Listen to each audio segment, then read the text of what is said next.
Hello again, everybody. This is Mr. Everything. I'm coming at you with another Wargaming in Miniature video. In this video, we're going to continue on with our market garden project. We're going to be painting some British snipers in ghillie suits. Okay, so they provide me in a blister. You get two British in ghillie suits. You get one in the traditional ghillie with the burlap straps tied to the fishnet, and then you get the second sniper in ghillie suit where he has camouflage fabric that's just been draped over him. He's wearing multiple torn up ponchos all over him. So what we're going to do is we're going to paint these guys. Now, as you can see, I've already primed them. This one is primed khaki camouflage, and this one is primed dark taupe. It doesn't matter. They're both basically a light brown style camouflage. I painted the flesh that is exposed on both of these. Now we're going to go ahead and we're going to paint this camouflage. We're going to start with camo olive green. So I've got some camo olive green here, and I'm going to paint this fabric with a bunch of little dots everywhere. Slashes and patterns. Put them on there. Don't put them in any place specific.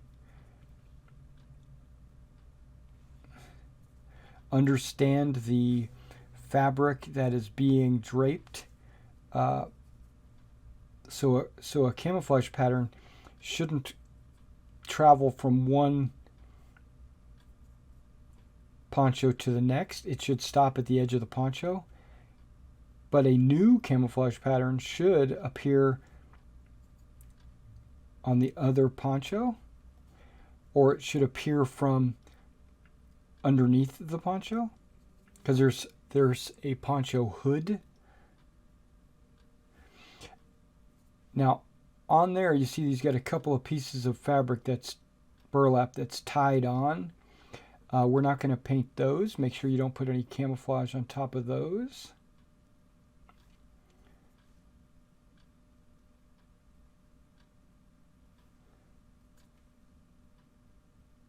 And this is torn, so there's going to be other clothes underneath.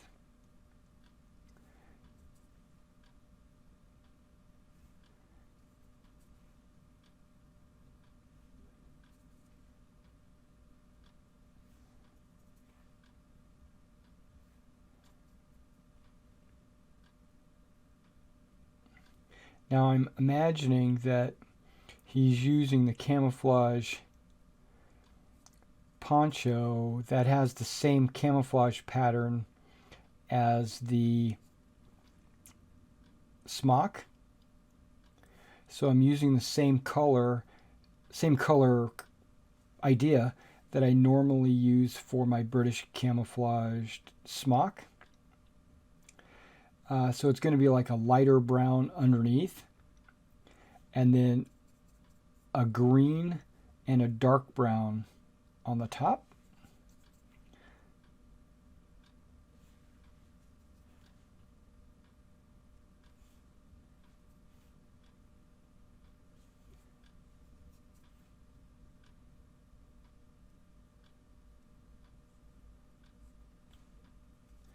And he's wearing a drape across his face.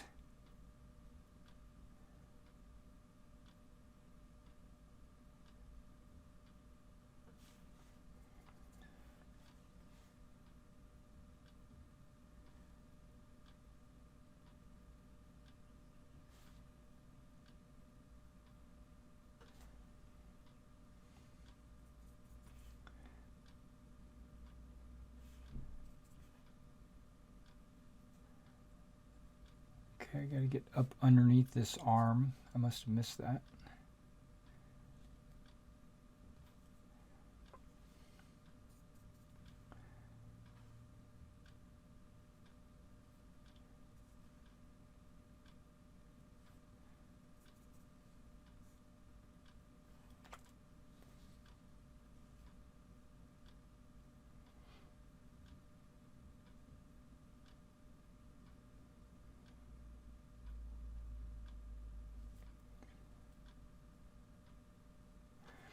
Okay, so we've got a bunch of spots. Whoops. We got a bunch of spots on him, but that's nowhere near him being finished. Let's set him off to the side, let that dry before we move on to the next color. This guy's going to be a little bit more of a challenge, and we'll get to him in a moment.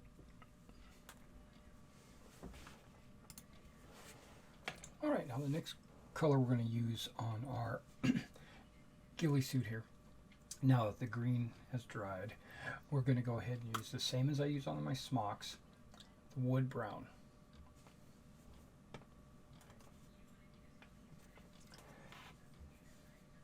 And again, what I do is I put about an equal number of brown spots as I have green, but I make them maybe just slightly larger. If you heard that, maybe slightly larger spots. And again, I try not to. I take a look at how the smock is laid out.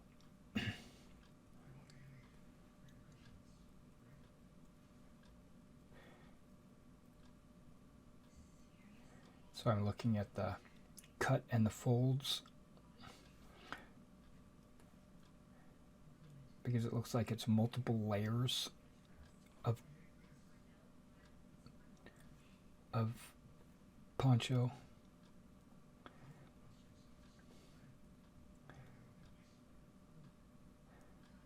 So you take a look at where those layers are at, and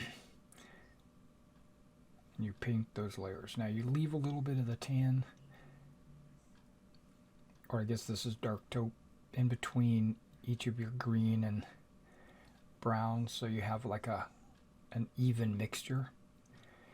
But in this case, I like to see a little bit more brown, because that is what the British camouflage had, was mostly brown on top of khaki and a little bit of green highlights.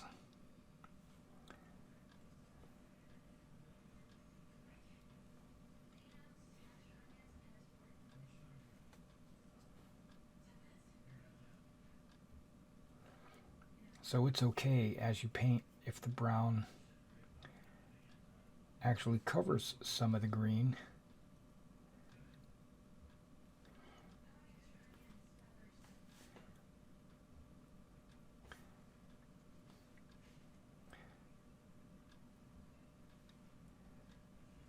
You actually want that.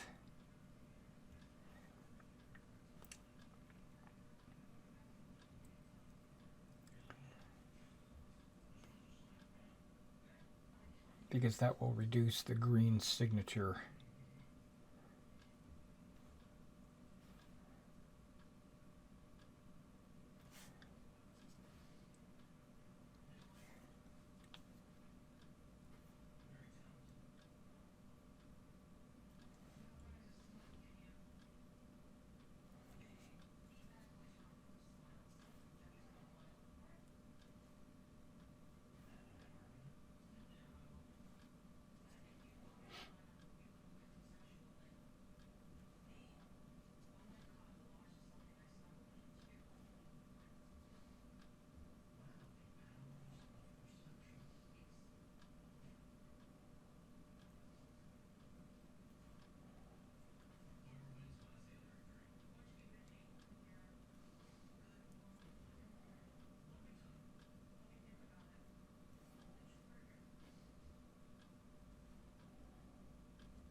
Alright, so you get a little bit of green, a lot of the brown, and some of the dark taupe kind of shining through.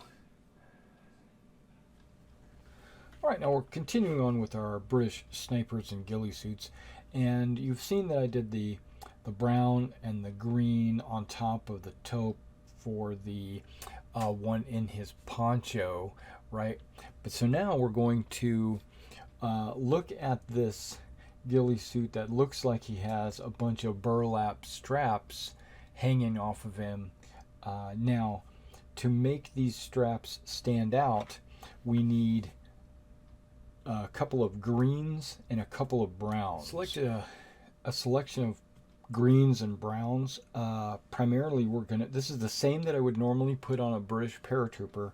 I put the wood brown for their camouflage. That's also going to be wood brown on this as well. And then khaki webbing for a contrasting light color. And then I'm going to use English uniform, which is normally like their pant material, that color. So these two browns will go on this. And then the greens, we've got the camo olive green that is normally on a British paratrooper uniform, and I wanted to go a little bit lighter to be either faded or burlappy. I went with a US uniform green, and then we're gonna highlight it with khaki webbing. All right, so knowing that I'm gonna have 4 colors, when I paint these individual straps here, I want to make sure that I paint them separated or segregated. Okay, so let's start with wood brown. Because I'm only painting one model, I can put a very small drop. Doesn't have to be very big at all.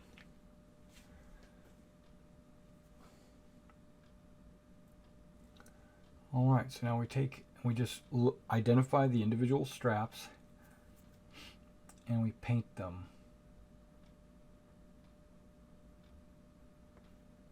And I'm not being too delicate or too precise. And I'm going to give it about a 4:1 ratio of the brown. So I'm looking at like 4 different straps, and then putting more brown down.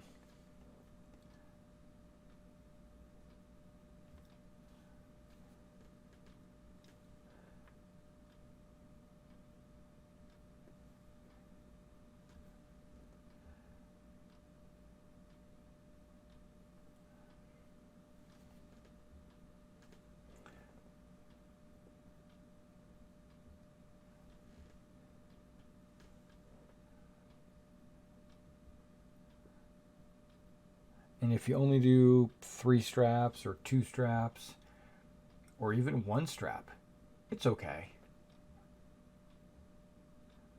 It's not supposed to be perfectly symmetrical.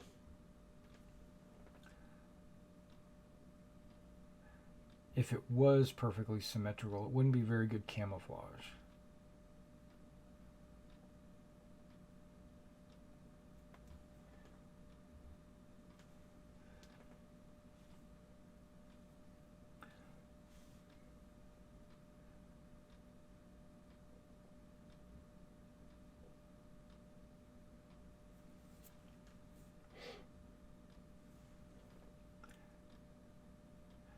Follow the flow of the burlap straps.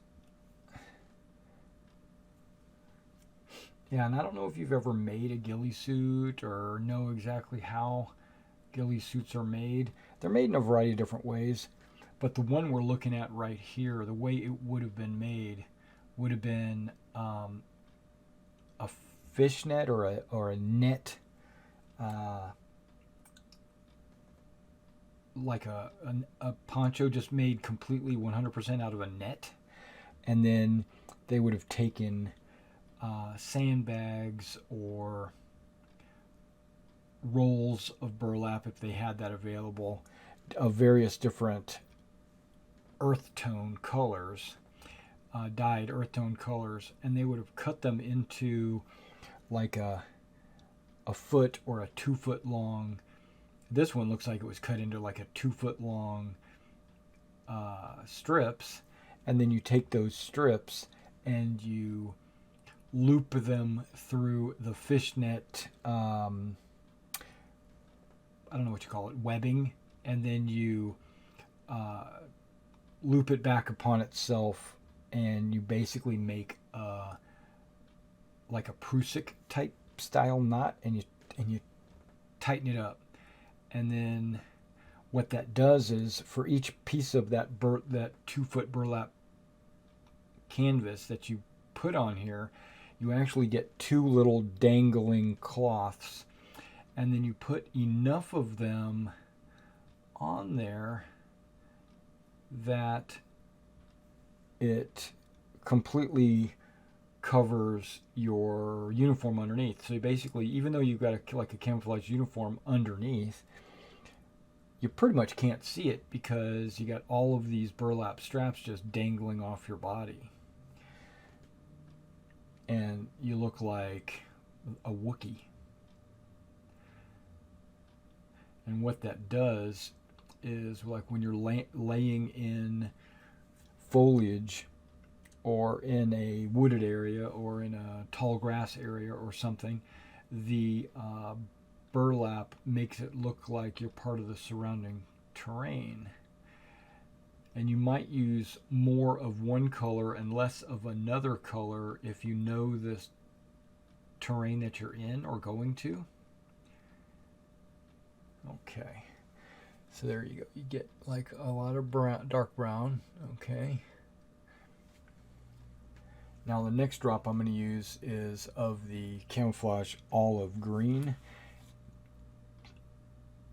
And again, all you need is just a little bitty drop.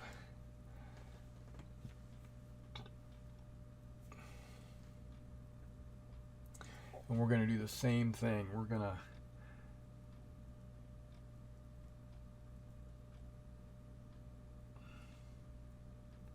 paint some of these burlap lines with that camouflage green. Now there is an alternative to using the burlap straps, of course. You intermix your camouflage with actual foliage from the area that you're going to.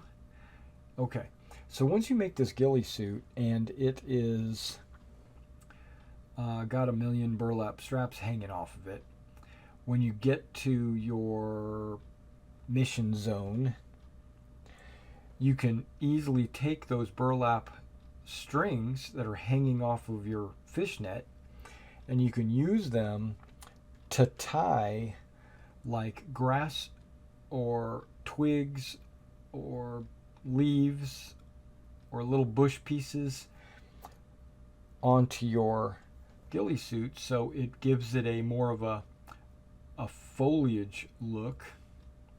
But the added benefit of doing that is you actually get the colors and the textures of the terrain that you're operating in. Because even if you make a ghillie suit ahead of time and jump into an area, and you unroll your ghillie suit from your poncho area that you normally carry it in, and you put it on, it's not going to have the exact colors of the area that you're operating in. It'll have some of the colors, or it'll match it closely, but it won't be exact.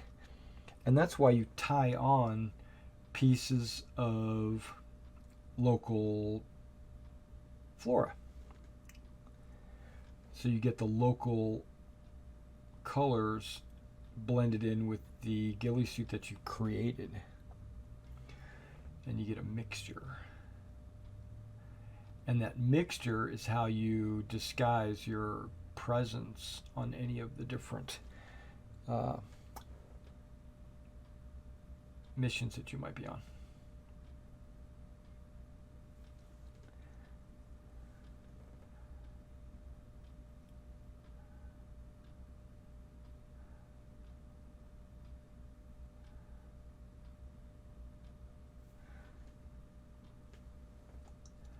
Okay, so right now I'm just kind of picking and choosing randomly different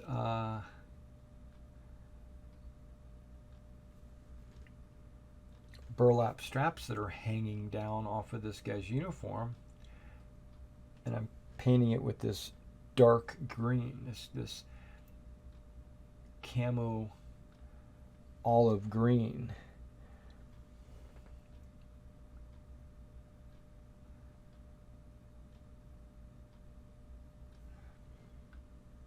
Now, something I thought about doing was painting two straps side by side, same color. You would not be wrong in doing that, because, like I said, you loop the burlap over, and then you tie a prusik into the fishnet, and so basically you get two little dangly burlap straps hanging off of your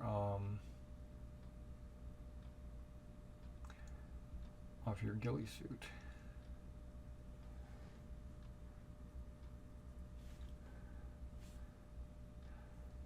I think I've got it. Okay, now there's something I kind of want to touch on. I'm going to go underneath his arm here just a little bit, just to give it a little color. There we go.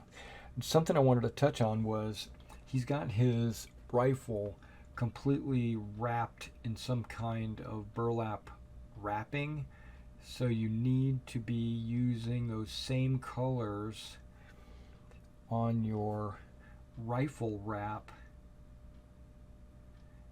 that you're using on your ghillie suit. For one reason, and you can use any greens and browns and tans that you want or that you own, but remember to use the same ones on the rifle wrap and the scope wrap and everything, because that's the materials that your sniper would have had available to him. Because if he's making his ghillie suit out of it, he's probably going to be wrapping his rifle with the same material.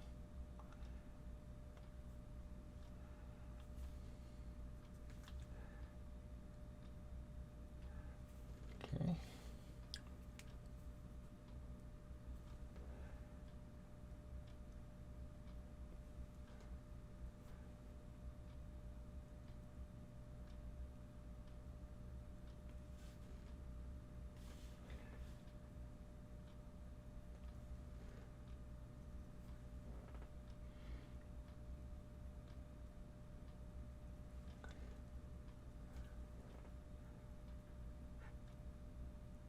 Now, when they wrap their weapon, they probably would leave the action open, or where they could get to the magazine and stuff like that. Or if there was a bolt or something, they would have left that free. The trigger would be free. It's really just the top part of it that would have been wrapped.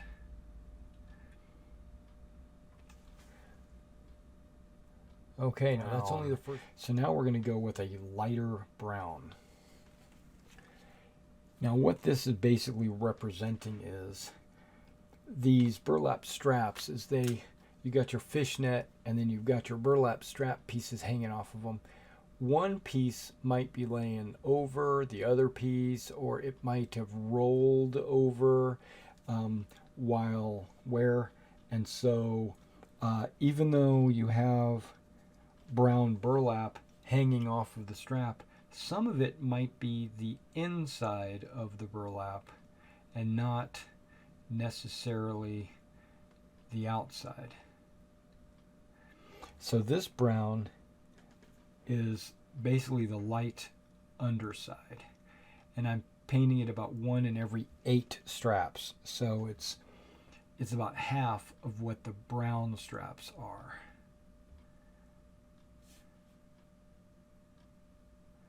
If that makes sense. Okay. Now you notice I didn't do the rifle with any of the light brown. Now we're basically going to do the same thing with the U.S. uniform, which is a light green. And we're going to do the same thing. Scatter some light green on this model.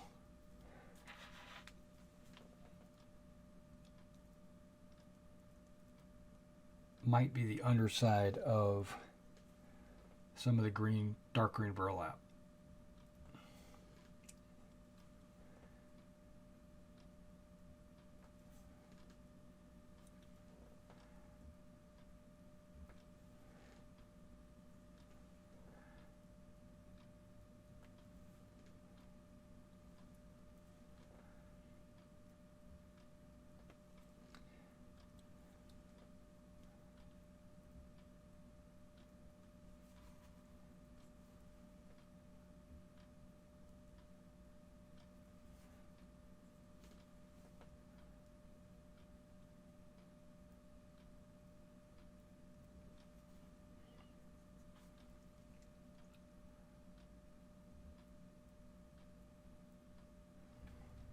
All right, now the last color, or the next, all right, now the next color is, remember, the khaki webbing. We're going to go ahead and paint this guy's sling with khaki webbing. And you can see that really makes that sling stand out like, what the heck?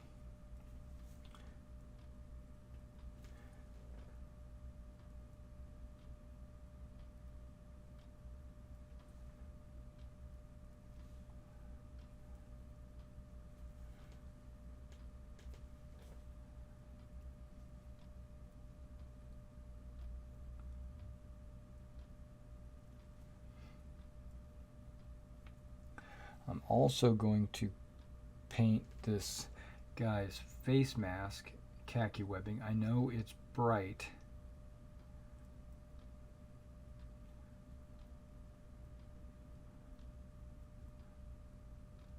We haven't washed him yet. Okay, so we've got a face mask sling with the khaki webbing. And then just ever so subtle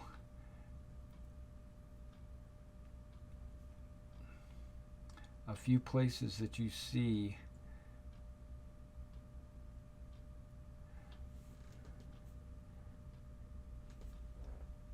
that has some straps that weren't colored, which should only be a couple. We want to put those little small little tidbits of khaki on there.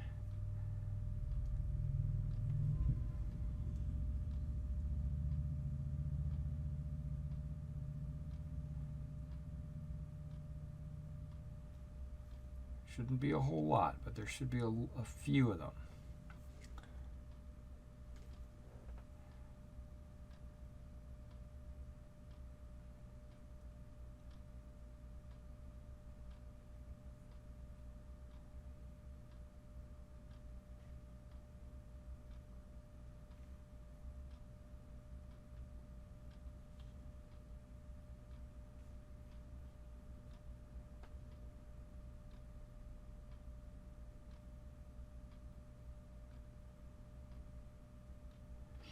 Alright, so then you get just a very rare, odd dot of khaki webbing.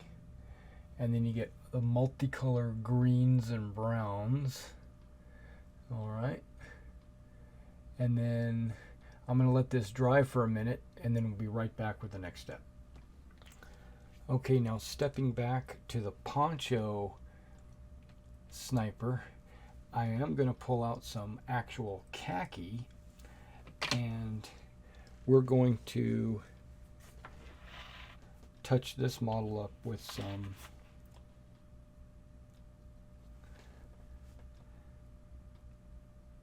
with some khaki spots in between the greens and the browns.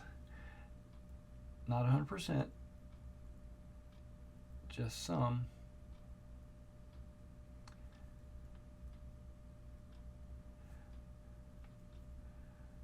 To change the color of the exposed dark taupe, but not all of it, just some of it. And it's a very subtle change.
There we go.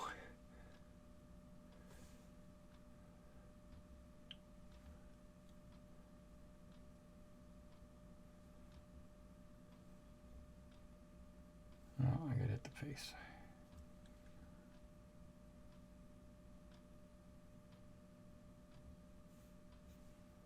Much better.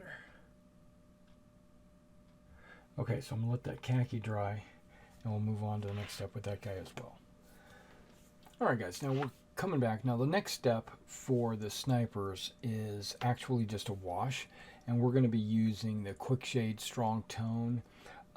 Normally on my normal troops that I normally paint, I do like a 2-to-1 water to like two drops strong tone, 1 drop water.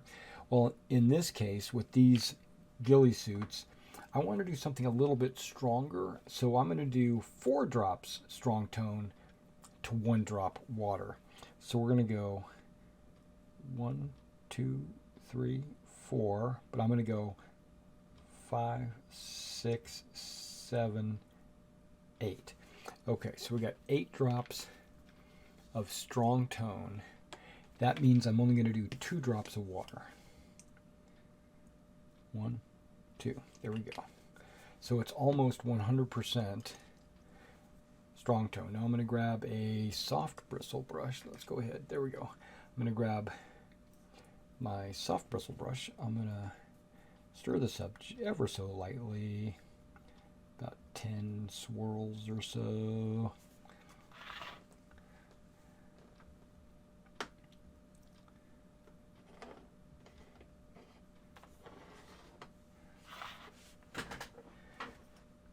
Get this up here so you can see what I am doing.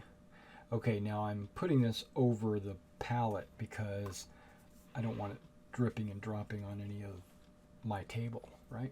Okay. And then we do a complete coat. You see what I'm doing there? I am just completely drenching this guy. Now, because he's got all of these little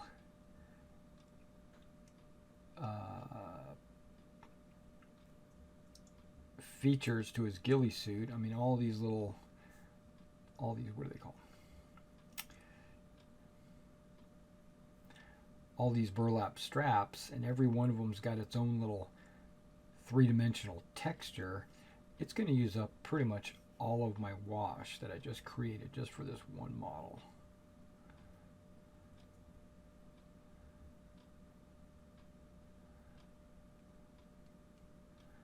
If you see it starting to pool up, go ahead and scoop it up and kind of move it around. Put some of it back in the palette, that'd be fine. And then go through and kind of scoop up any excess. You want it to be super heavy and thick. Like, you see that, how thick that is?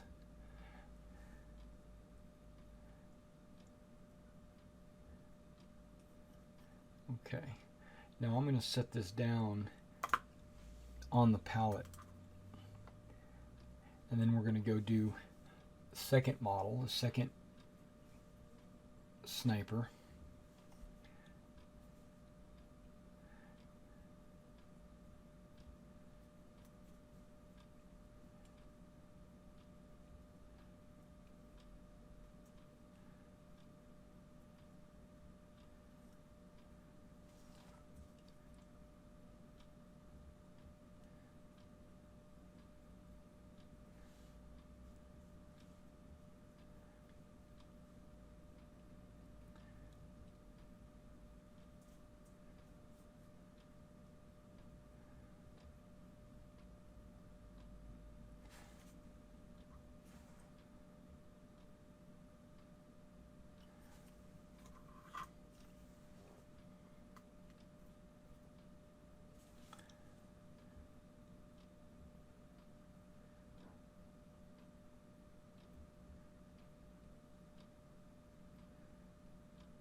Well, this sniper has those deep set eyes. I wanted to make sure I had a lot of ink in there so that when it dries, it'll make those look really dark.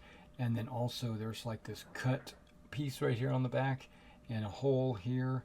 I wanted to make sure there was enough ink to fill those.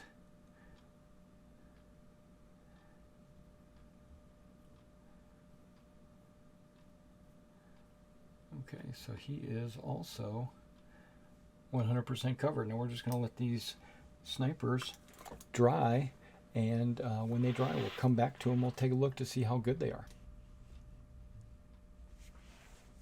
Alright guys, now we're coming back, just showing the finished product. I've went ahead and put the gravel on the bases, and I flocked the bases as well. So now what we need to do is, I probably still want to go ahead and maybe put a dull coat on these guys, but to finish this video out, I just want to show you the paint. Let me go ahead and zoom in so you can get a nice close-up view. Alright guys, now this is the sniper that was the tarp poncho, shredded poncho, camouflage fabric. You can see he's got his tie downs up there. You can see his uniform underneath. You can see his hands and then his face underneath. Yeah, it's pretty cool. And his scope and his rifle all wrapped up. Alright, now let's take a look at this next one. This will be my primary sniper in my unit with this ghillie suit on. And you can see the multiple colors, the dark and the light browns. You can see the dark and the light greens. And then you can see a little bit of the khaki. And then his sling. And then, of course, the basing. Looks pretty good. And I probably want to dull coat this guy. Yeah. Definitely dull coat my snipers. Alright, guys. Well, thanks for coming out and checking out the painting of these British snipers in ghillie suits. You might have some different techniques, and that's perfectly fine. Every sniper should be unique anyway. Alright guys, I'll catch you next time.